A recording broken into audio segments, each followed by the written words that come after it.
Thank you all very much for coming today, or coming tonight to our first ever Next Generation Medicine Lecture. On behalf of Gonzaga University and the Regional Health Partnership, our thoughts and prayers go out to the Freeman High School students, parents, and staff. So fall is an exciting time for Gonzaga University, with new and returning students filling the campus. This year, we welcomed our second class of 60 UW medical students, and we are very excited to have them on campus. They have just received their stethoscopes and their white coats, and they are ready to learn how to be incredible physicians. We also welcome back 60 second-year students, and we now have a total of 120 medical students right here on Gonzaga's campus. In February 2016, the UW and Gonzaga formed what we call the Regional Health Partnership to help expand and enhance the UW's top-ranked medical school here in Spokane. The UW has been teaching medical students here for the past 45 years, graduating hundreds of physicians who are practicing in all corners of the state, and many are in small rural towns. Gonzaga is very excited to partner with the UW, and we look forward to the next 45 years and beyond. Now, I would like to introduce Dr. Daryl Podick. He's the Chief of Medical Education for the Regional Health Partnership and the Associate Dean for Eastern Washington.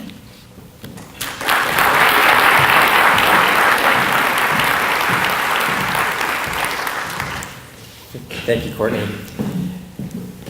Well, I'm thanking Courtney. I also want to thank you all for coming tonight. It's just an honor to be up here, to have Nora here. You know, we're about the next generation of physicians, next generation of curing cancer, the next generation of everything. So I think it's really important. I'm so glad to see so many young faces out there.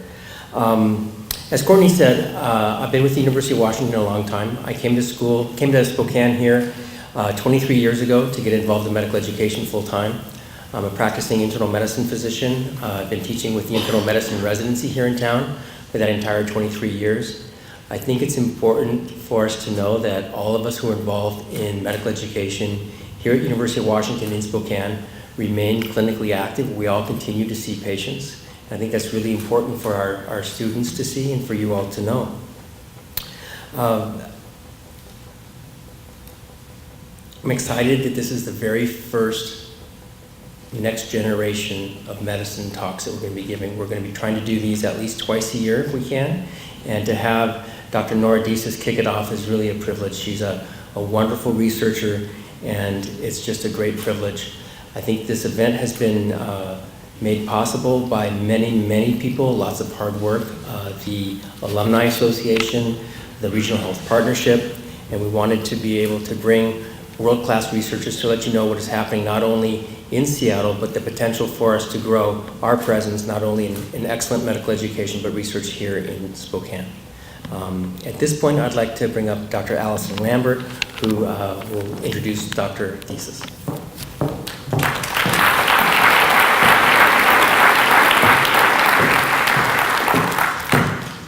Good evening. It's my honor to introduce to you Dr. Nora Disis from the University of Washington.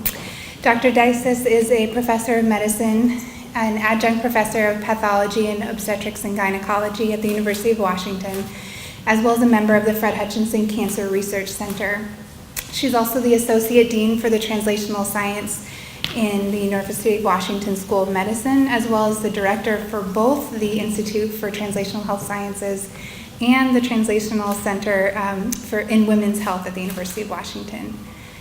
Dr. Disis obtained her undergraduate degree in chemistry at Creighton University and then received her medical degree from the University of Nebraska Medical School, and then completed her residency and her chief residency in internal medicine at the University of Illinois in Chicago.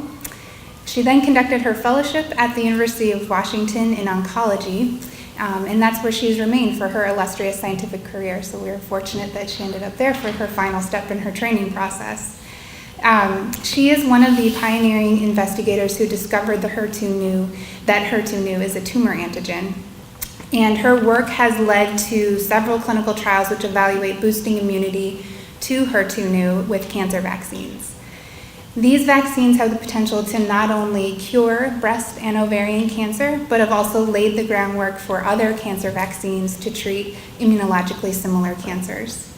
I was fortunate enough to join her with some of the medical students last night, and she shared with us her journey from becoming a curious medical student seeking a career path during her clinical rotations to becoming an expert translational researcher and leader in the field of breast and ovarian cancer immunology, a field that did not even exist when she embarked upon her medical career.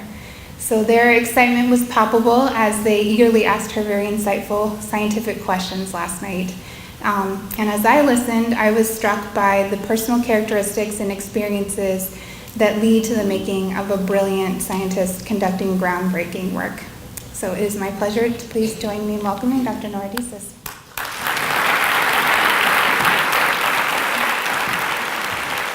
Thank you. Thank you so much, Allison, and everyone.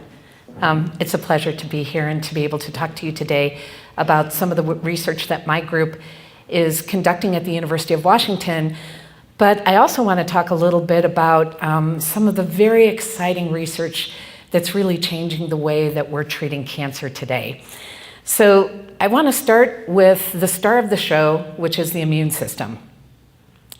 We think about our heart, we think about our brain, we think about our lungs, but we don't often every day think about our immune system.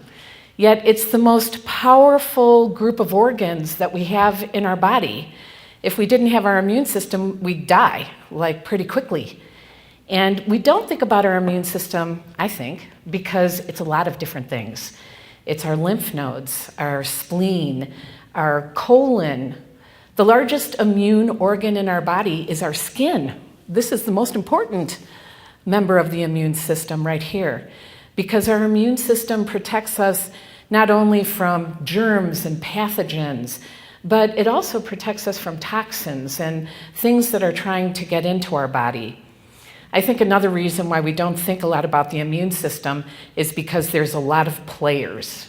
A lot of different cells compose the immune system.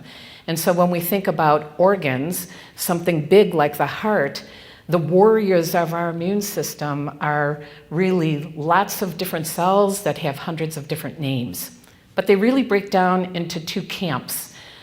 We have two arms of immunity. One arm is called our innate immune system, and the other arm is called our adaptive immune system. For cancer, the most important arm is our adaptive immune system. So what does innate and adaptive mean? Innate immune system means it's there. It's always there. And these cells are the cells that when you cut yourself and it immediately turns red, it's those cells of the innate immune system. Dumb cells, they go whenever they get signals that something's awry, and they begin to start cleaning up things, and they cause a lot of inflammation.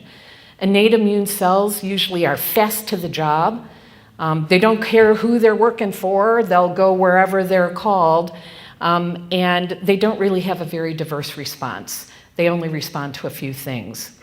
The adaptive immune system is very different. It's not the first responders. The reason why the adaptive immune system is called adaptive is because it kind of adapts itself to what's going on. And this is the powerhouse of the immune system. They're not called in unless there's danger there, an emergency. And the reason why is that the members of the adaptive immune system, which are B cells and T cells, can actually do some damage. So if you bring in a cytotoxic T cell, whose job is to kill things, and the cytotoxic T cell shouldn't really be there, you get autoimmunity. So the adaptive immune system really is slow to act. It has to be called in specially by special cells of the innate immune system. But the beauty of the adaptive immune system and why it's so important in cancer is that when it's there forever. And this is called immunologic memory. The adaptive immune system is very picky about who it works for. T cells and B cells have to recognize specific immunogenic proteins, and they're programmed only to recognize those proteins.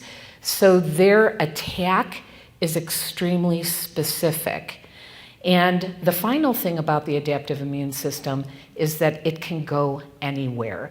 So unlike chemotherapy, if you have primed your immune system to recognize your cancer, that T cell will crawl out of the bloodstream and go into that cancer, no matter how deep it is or where it is, and it will keep killing and killing and killing as long as it sees its immunogenic protein or it sees its antigen.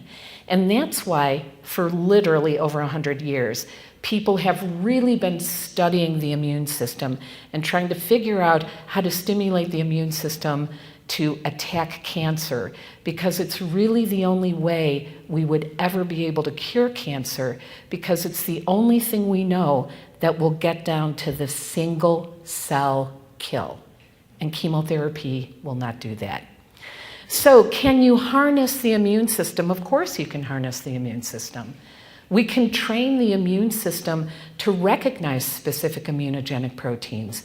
And in fact, probably the biggest impact on the health of all of us has been the development of vaccines.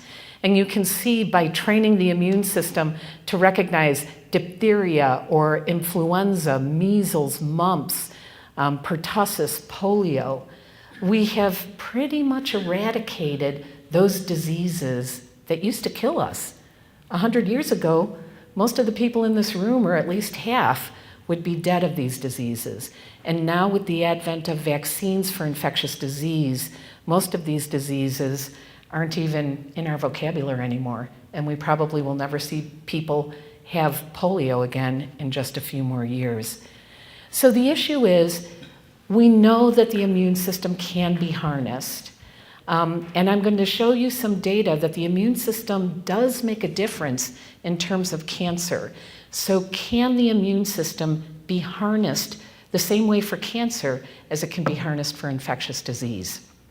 Well, I have a picture up here of the immune response in cancer, and it really consists of 3 different steps that we need to focus on.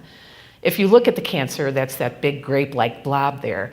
The first step is that we have to educate the innate immune cells to give the signal to the T cells that they're needed. That's the biggest thing.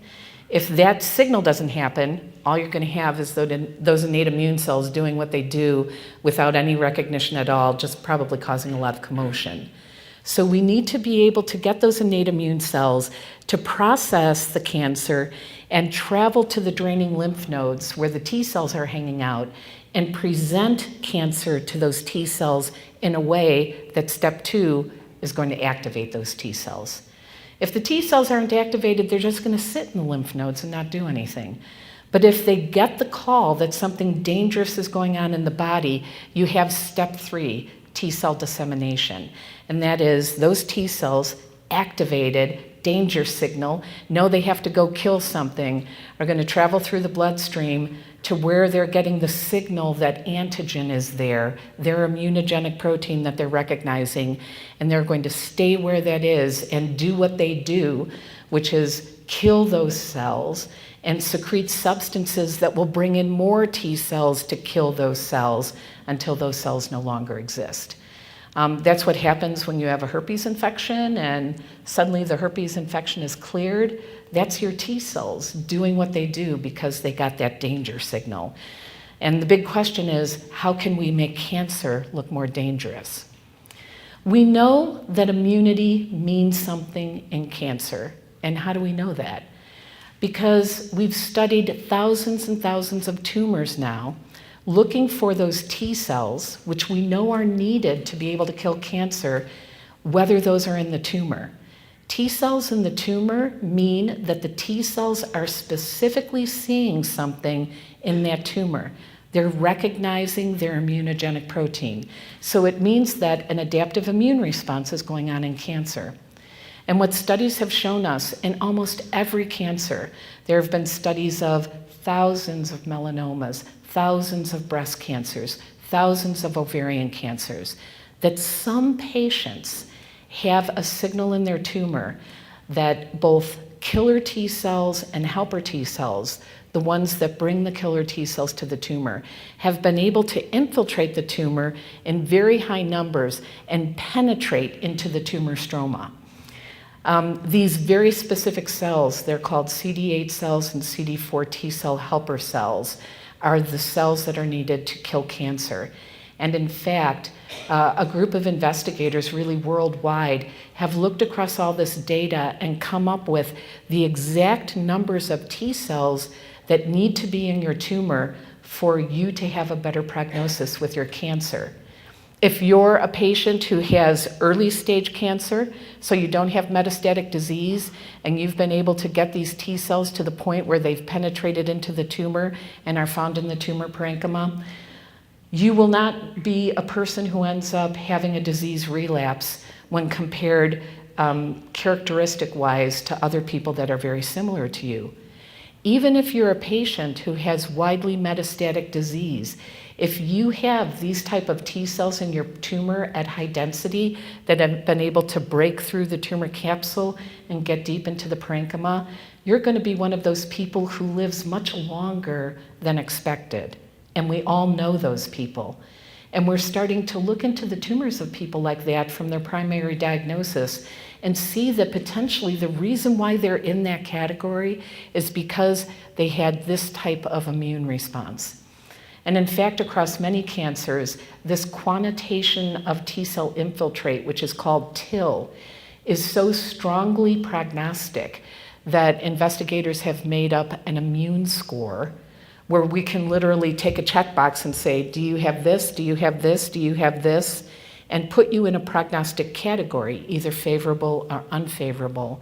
And for diseases like melanoma, non-small cell lung cancer, breast cancer, the prognostic import of tumor-infiltrating lymphocytes is so powerful that these are being studied to join in the standard staging systems of those cancers.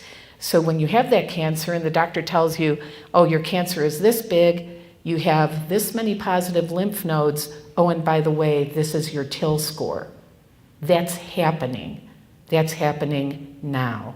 So that at diagnosis, not only are you going to get all those prognostic factors, but especially in diseases like colorectal cancer, you will have right on your pathology report what your tumor infiltrating lymphocyte density is. So knowing that the adaptive immune system plays such an important role in cancer, and that we kind of know how much immunity that you need to at least have some type of impact on your tumor, we've been able now to use this information and try to look across these thousands of patients and say, well, you told me that the immune system means something for cancer, right? Well, they have cancer, so it can't really mean that much. So it's allowed us to be able to say the immune system at this level has an impact on prognosis, but what is going on in the tumor that prevents cancer from being completely eradicated? And what that's allowed us to do is figure out, how does cancer escape from the immune system? This is kind of a busy slide, but there are two lines. And above the lines are reasons that have to do with the tumor. The tumor can secrete substances that draw in innate immune cells that have been told by these signals, do not give the signal to bring in the T cells. And so there's a battle there with these types of cells. And therapies are being developed to kind of deplete these types of cells. We also know that the tumor itself can release immunosuppressive factors. So if the T cell actually gets into the tumor, in some tumors, it's kind of inactivated by these immune suppressive substances. And drugs are being developed which will block the secretion of those substances. But probably the most important reason why tumor evades the immune system is because of the tumor itself and the immunogenic proteins on the tumors. We know that most immunogenic proteins are ineffectively presented to the immune system. And that's not because the immune system of cancer patients don't work. The immune system works great. The problem with those immunogenic proteins is they're not too different from ourselves. So they're not viruses. Many of the most common cancer antigens or immunogenic portions are not mutated. They're aberrantly expressed, so weirdly expressed. You might say a protein that Allison mentioned is a protein called HER2/neu. It's a normal growth protein. It's present in almost every cell in our body, but in breast cancer, it's found 400-fold elevated. The immune system sees that 400-fold elevation as, wow, this is weird, and it begins to start developing an immune response against HER2/neu. But the innate immune cells taste HER2/neu, they chomp into HER2/neu, and the signal that they bring to the T cell is, whoa, whoa, whoa, whoa, whoa, whoa, whoa. This is self. This is too much like ourself. So tone it down, baby. And they do. They tone down right away. So we can find a few of those dangerous killer T cells, but not enough to do any difference. Now, one of the reasons why we know those T cells get tamped down is that the tumor cells upregulate what's called immune checkpoint proteins. Those immune checkpoint proteins check the T cell response. So when the T cell comes in, the innate immune cells are saying tone it down. How does it get toned down? The immune checkpoint proteins become expressed. And when the T cell lands on an innate immune cell, they bind not only to the part of the innate immune cell that's giving them their antigen, but two little hooks come out and touch the T cell and say, yeah, we're presenting this to you, but this isn't something you should respond to, and the T cell just falls away.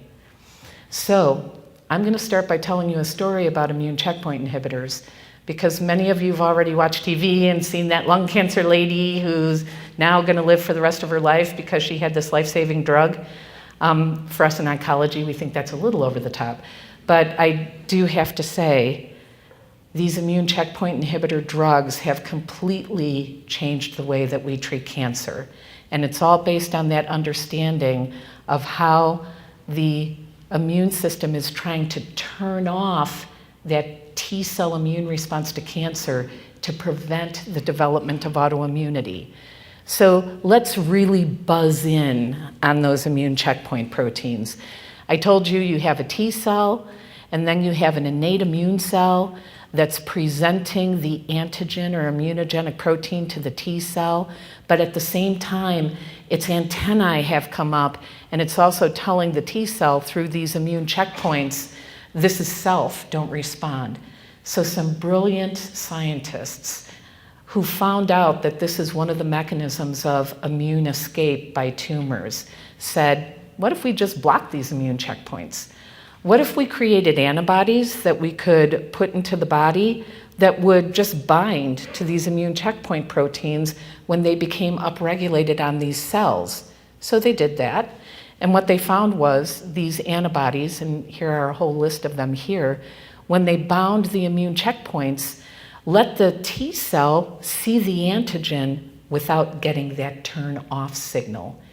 So the patients who have T cells in their tumor now are able to get that antigen response and proliferate, proliferate, proliferate until the tumor is killed. And so these antibodies have become drugs, nivolumab, pembrolizumab, ipilimumab, we always have to make things complicated so people don't know what we're talking about. Tremelimumab, that took me about 3 weeks to be able to get that to slip off my tongue when they first came out. And these guys, I'm not even going to say them because I've been practicing only for 2 weeks and I can't even pronounce them correctly. And believe me, I'm taking oncology boards in 2 months, so I've got to get this down. But these drugs in phase 1 clinical trial given to patients with metastatic disease, non-small cell lung cancer, melanoma, literally caused tumors to melt away. And there are people with metastatic disease who really had a lifespan of less than 6 months, many now, not just the anecdotal case here and there, who are really living well beyond their lifespan. And in these metastatic cases, we're really defining overall survival now instead of weeks or months in the term of years. And in fact, if you look from January 2017, these are the tumors: head and neck cancer, Hodgkin's lymphoma, kidney cancer, bladder cancer, melanoma, and lung cancer, where these immune checkpoint antibodies have become standard of care. They're approved therapies. Your oncologist will be giving you them if you get cancer. And their sole mechanism of action is unleashing the immune system. That's it. And in fact, recently, about 2 weeks ago, colon cancer, microsatellite unstable colon cancer, has been approved to be treated with immune checkpoint inhibitors. So this has blown the world apart in terms of how we treat cancer. Practicing oncologists now have the opportunity to treat their patients with these drugs. But for us in tumor immunology land, where for 100 years we've been trying to prove that the immune system has anything to do with cancer, we finally have people who are being cured of their tumors using the immune system. And that has really opened up a whole new world of research of figuring out what makes a person in the category that responds to these drugs, which is about 20 to 30%, and what makes people fall into the category of not responding to these drugs, which unfortunately right now is still the majority of people. And what we found, and the work is still very much ongoing, is it may boil down to something very simple. Your tumor is either hot or your tumor is cold. That means you either have the immune score or you don't have the immune score. And now we understand that that immune score that you have but still have cancer is enough to change your prognosis, but not enough to cure you. But if that immune score is unleashed with these immune checkpoint inhibitors, you will fall into the category of patient who's probably going to have a good response to these drugs. You have a critical mass of T cells that can be unleashed. But unfortunately, the majority of patients don't fall into that category where they have enough T cells to be unleashed, or in fact, any T cells to be unleashed. Maybe about 10 to 15% of patients have no evidence of a T cell, even in the environment of the tumor. So now the big question is, can cold tumors ever become hot? What can we do? Well, I was very happy as someone who studied cancer vaccines, and as you know, there are not very many cancer vaccines approved, to see that suddenly everyone started looking at vaccines. Why can't we give a vaccine? In infectious disease, we can give a vaccine and generate an immune response that wasn't there before.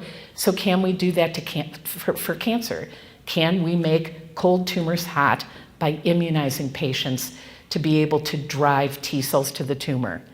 And so the big question is there a way to be able to bypass those innate immune cells at the tumor who may be getting signals of self and instead catch those innate immune cells when they're very close to the draining lymph nodes, where they're not in that tumor microenvironment that's really suppressive, educate them on a specific antigen or immunogenic protein, and get the kind of healthy immune response without all those signals that are saying self, and get the T cells activated and driving to the tumor.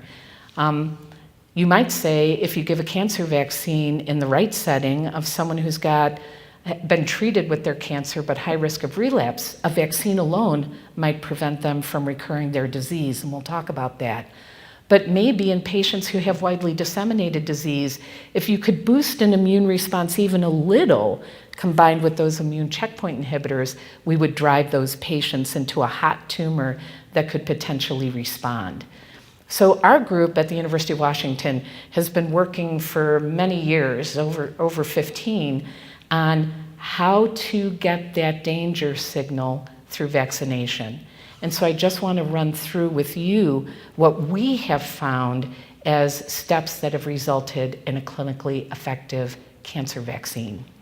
And so the first step really is to try to get that presentation, that education that will activate. In essence, we have to use the vaccine to get cancer to look dangerous to the immune system. And what we found is that we could potentially do that by pre-digesting immunogenic proteins found in cancer for the T cell.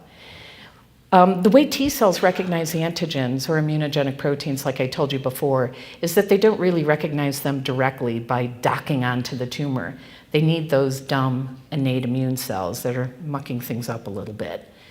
And so what happens is those innate immune cells are superior eaters. And so they phagocytize the cancer when the cancer becomes necrotic or the cancer cells are growing really fast and they naturally break down a lot.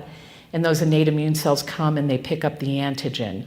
And then they travel to the draining lymph nodes and present that antigen to the T cells.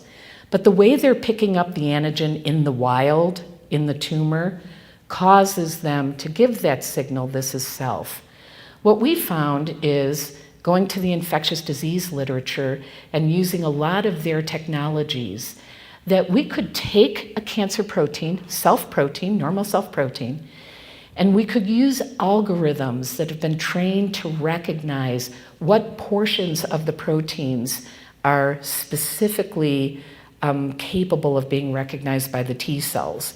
And using these computer algorithms, we're able to create a series of fragments, pre-digested portions of the proteins that are specific for T cells, and begin to screen those fragments in the patient, with the T cells of cancer patients.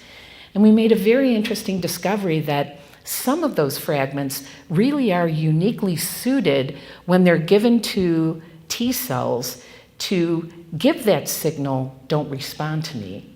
But other fragments, rare fragments, many less than the fragments that say don't respond, when given to the T cells, actually give that danger signal.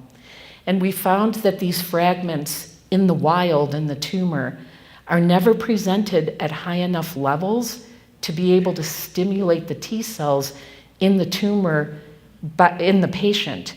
But if we really overload these fragments in terms of a vaccine, we can get that type of killer T cell response in animals through immunization. And in fact, this strategy of using computer modeling and just screening with the blood of cancer patients has resulted in us being able to create a barcode of vaccine hotspots that would give that autoimmune type of response.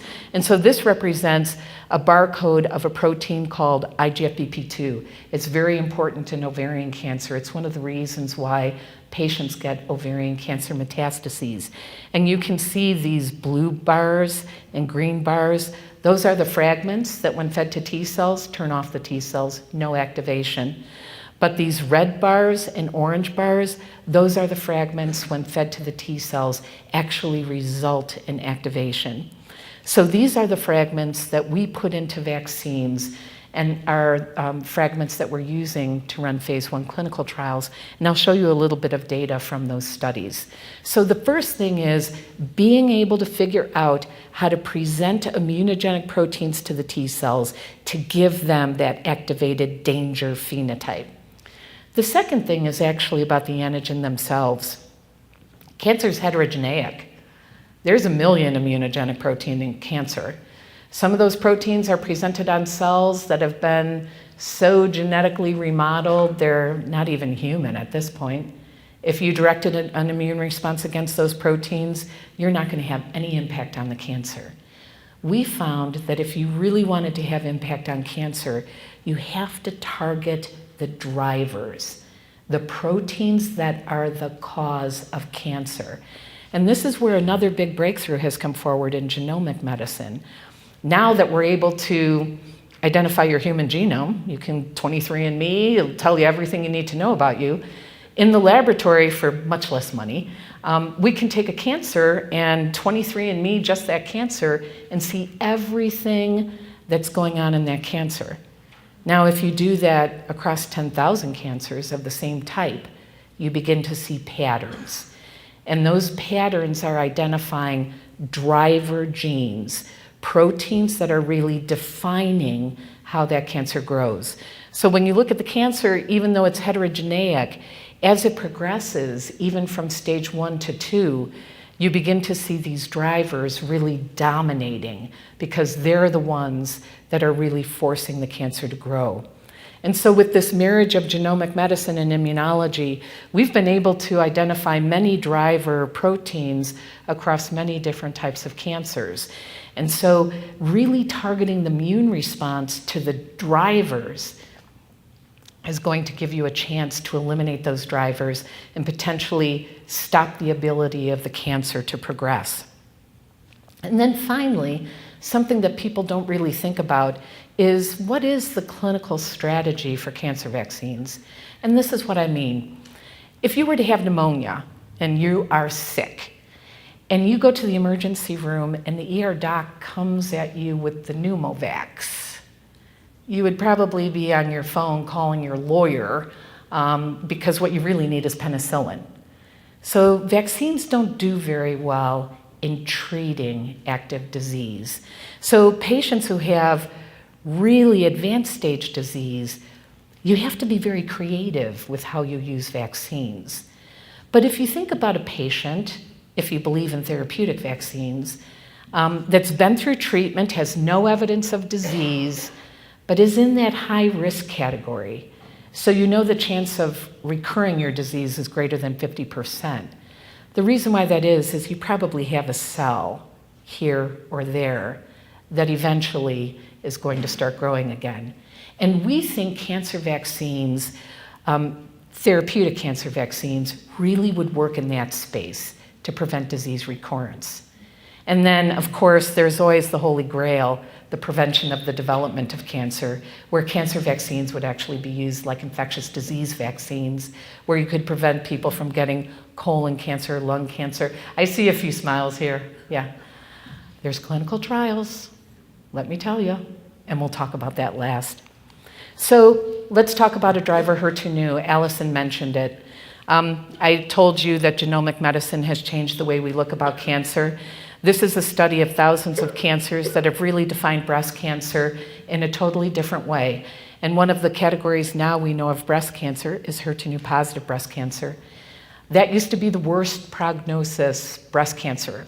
If you got HER2/neu positive breast cancer, it was a death sentence. But since we understand now HER2/neu is a driver, many drugs have been made that particularly bind to HER2/neu and inactivate it.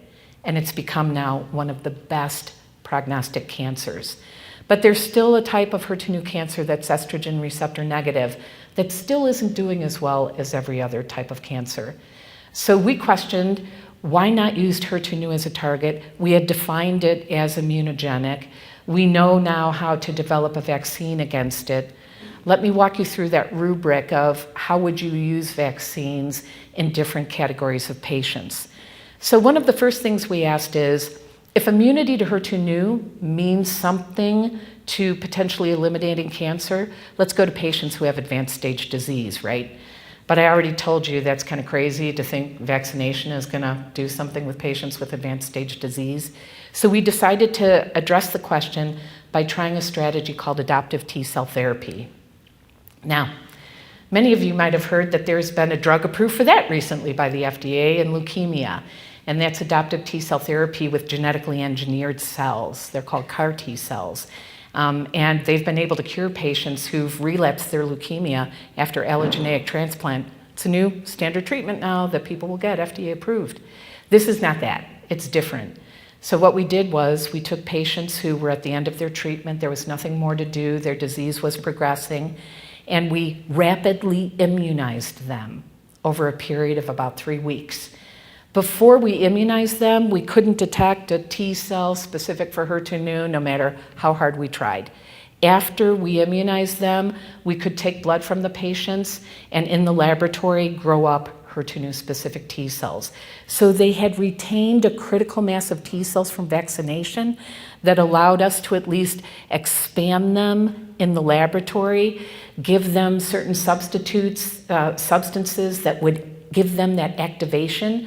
So we kind of did that educate and activate, the educate with the vaccine, the activate in the laboratory, and then we infused them back into the patients.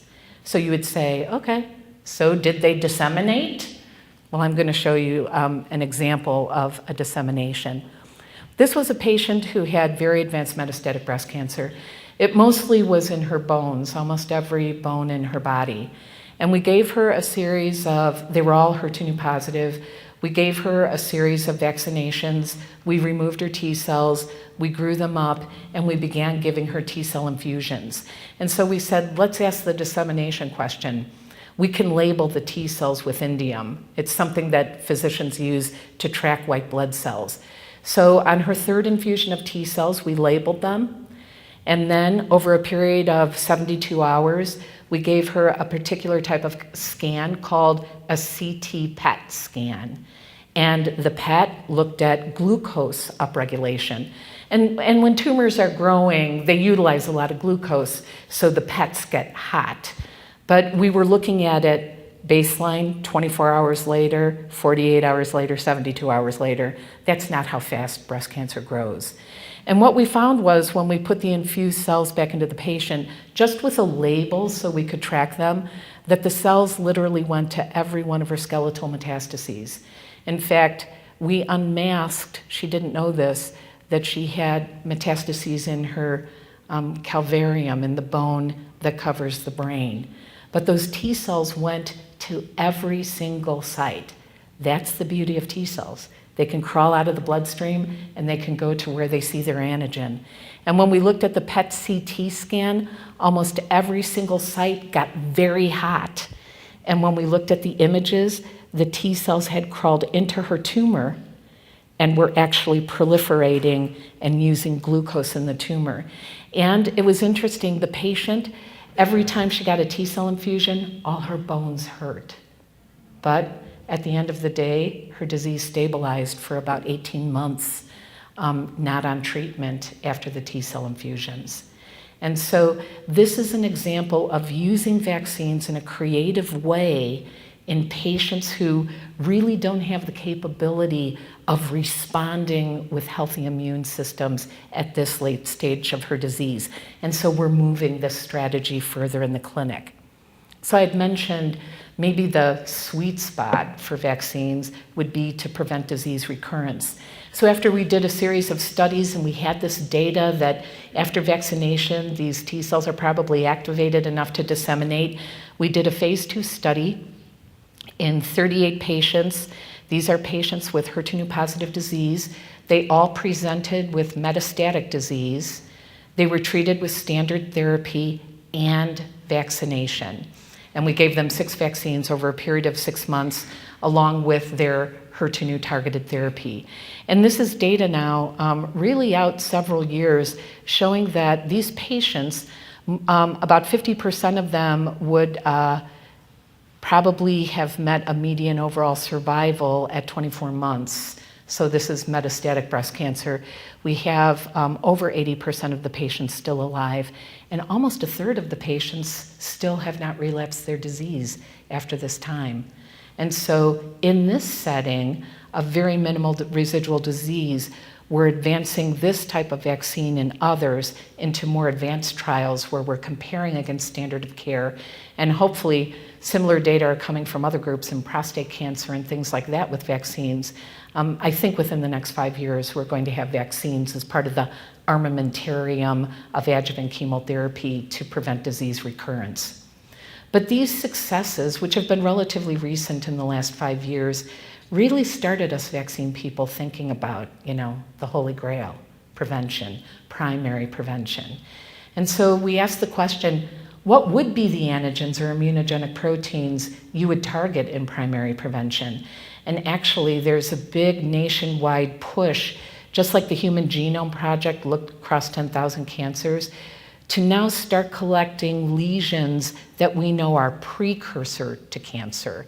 So we can find those precursor abnormalities that we can target with vaccines. So one of the earliest attempts from our group was to try to immunize against the breast cancer stem cell. This is a very early cell. It's present in every breast cancer. It's very resistant to radiation and chemotherapy.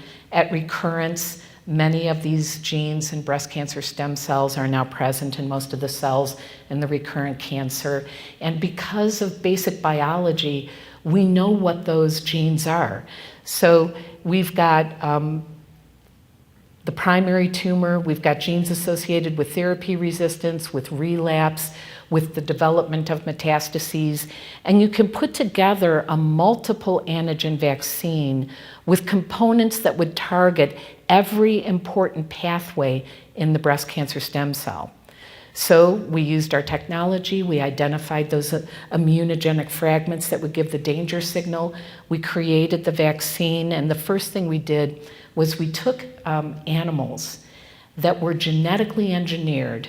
They were born to develop breast cancer. And these animals, 100% of them, develop breast cancer at about 100 days of life. And I know I see a few people going, animals, I love animals too, I've got 2 dogs, and a whole host of other animals. But the use of animals in this way is the only way we can make sure what we're doing is going to be safe in humans. And it has been safe. But the most important result is when these animals got to be about 20 years old in human years, and we began giving them vaccines, and then we let them live their entire lifespan. Here you can see that the animals that got immunized with the stem cell vaccine, actually only one of them ever ended up developing breast cancer, whereas the control animals here, you see at almost a year, more than 50% of them have developed breast cancer. And because the vaccine was safe and didn't cause autoimmunity in the animals or any bad effects, we've been able to work with the FDA and move that vaccine into a phase 1 clinical trial in patients who have had cancer. Because we need to collect that type of data in humans, and patients who are at very high risk of recurrence, eliminating those breast cancer stem cells in them might really be a boon to their disease. And so this strategy that will potentially be the first prevention vaccine in women at high risk of ever developing cancer, hopefully will move that way into the clinic within the next 5 years. So finally, I just want to end with the fact that the field of tumor immunology really has been a discipline in science for over 100 years. But it's really in the last 5 years that we've made tremendous gains, not only in understanding that cancer is immunogenic and what are the mechanisms of escape of cancer from the immune system, but finally we've been able to develop therapies that are actually helping patients now. I think it's only really a matter of a couple of years before patients are diagnosed with cancer and they come in and we have a full armamentarium of exactly what's going on in their tumor, not only the immune score, but also a genetic analysis that tells us what types of pathways are operative in this patient in terms of dampening the immune response or preventing it from being totally effective. And we're already seeing in the treatment of cancer that people are starting upfront treatment at the time they're diagnosed with a basic immune therapy, with chemotherapy being used to further augment cell kill while your immune system is able to rev up and get on top of that immunity. And cancer vaccines will play a major role in providing immunity for those who don't have it and increasing immunity in those who need more. And they'll also be used in the adjuvant setting to continue to propagate that immune response so that the cancer will never return. I think the most important thing about translational medicine is that it's never done alone. It's done by groups, and lots of different types of groups, not only tumor immunologists, but you saw basic cell biologists, geneticists, and clinicians. I happen to work in a great group that recently became the UW Medicine Cancer Vaccine Institute, and this group of people, I tell you, are constantly at work trying to figure out ways to bring what we're doing into the clinic, and that's called translational medicine. So thanks to those guys, and importantly, thanks to you, because it's your tax dollars who pay for all of us. So with that, can I answer any questions? And if you want to know more about different trials going on in our group, our website's right there.